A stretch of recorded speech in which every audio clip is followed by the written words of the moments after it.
to address this gathering. He comes from the Kirloskar Oil Engines Limited, Pune.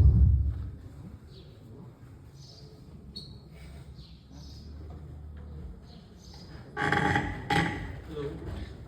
Good morning, all of you. And my name is Abhijeet. Vaze. So first of all, as Sambula rightly pointed out, very happy to be here. Very fortunate to be a part of gathering great minds coming together, exchanging ideas, and then I'm wondering, okay, so all of these great papers, cutting edge technology getting presented, and I'm here to give some industry perspective as well. And all of the dignitaries present at the stage, all of you students here, I think every one of us starts with the school, and we learn, and as we learn, we grow up. So I'm not a different part, the industry is not a different part of the academia, we are together.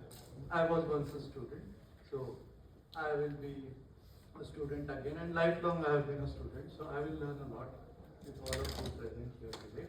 So first of all, thank you for this opportunity. It takes a great amount of effort and planning and understanding, and some of the students have done a lot.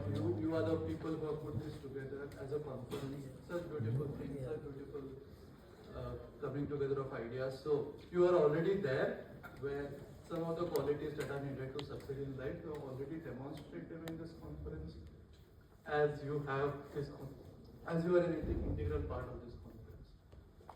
The other part that I would like to quickly touch upon is there is in terms of learning there are there's a very powerful kind of a school of thought that you can look up on the internet now that we talked about AI and internet, and so there's this thing called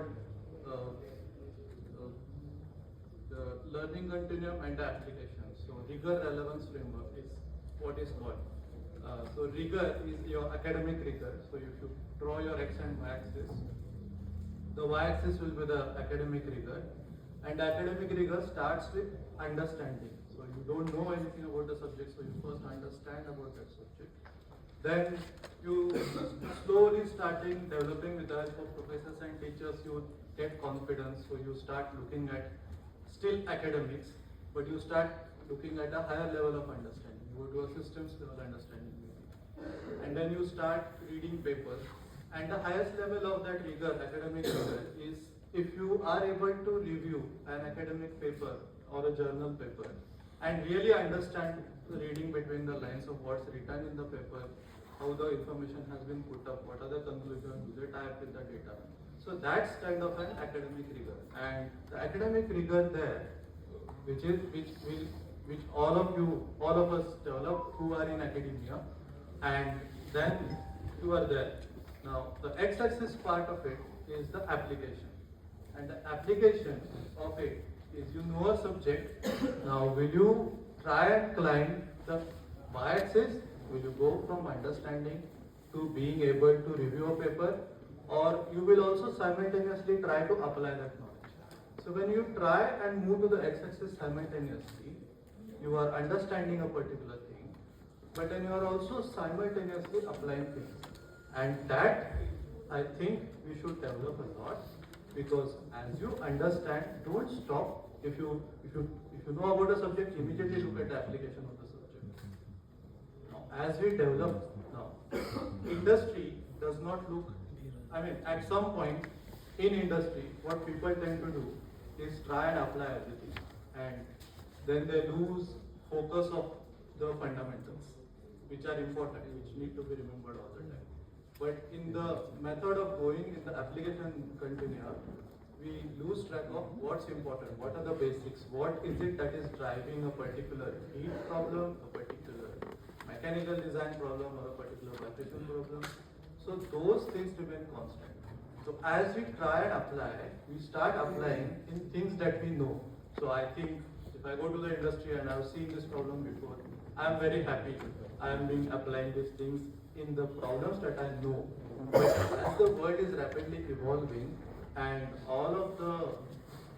everybody in the world is evolving, so there are new set of fresh challenges. So we should be able to apply the knowledge in things that we are not really conversant in, or we have not seen them before. So that requires you to harness back and draw on your academia and knowledge that you have learned. So I think if we are able to balance this academic rigor with the application part, we will be there. And if you simultaneously try and inculcate how can I apply, as soon as you think or as soon as you are conversant about a particular topic, it will benefit your learning and it will also benefit the application part, and application part will directly benefit the society. So that's one.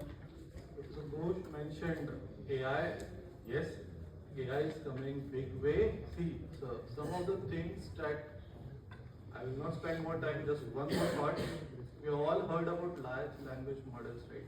So large language models are trained on data that exists in the world. And our understanding will be maybe some of you journal papers that we have read, some textbooks that we have read.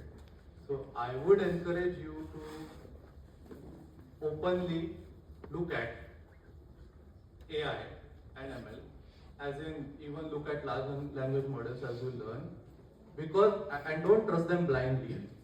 See what they can do for you and see what they can apply. And that's what brilliantly echoed by Dr. Bush yesterday as we were meeting yesterday. But with that, the scenario is rapidly changing, so I don't want to spend more time.